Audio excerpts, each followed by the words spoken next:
E majta do të rikthehet për homazhe në bulevard në nderim të viktimave të 21 janarit. Socialistët do të nderojnë 4 të vrarët e protestës së 3 viteve më parë, duke ngritur për ta memoriale në bulevardin Dëshmorët e Kombit. Për herë të parë, Partia Socialiste nderon viktimat teksa drejtojnë qeverinë dhe kryeministri Edi Rama ka vendosur që në nderim të 4 të vrarëve të ngrihen por kujtimore.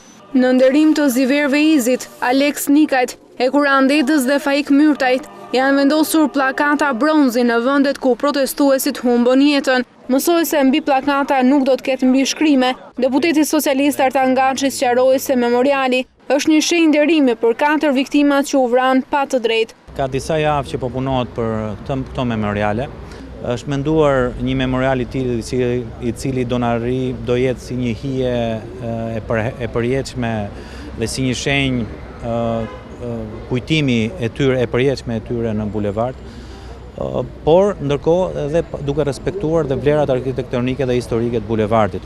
Çdo 21 janar socialistët kanë përkujtuar përmes marshimesh dhe homazhesh viktimat e 21 janarit, për të cilët Partia Socialiste ka deklaruar se do të vërë në vend drejtësinë.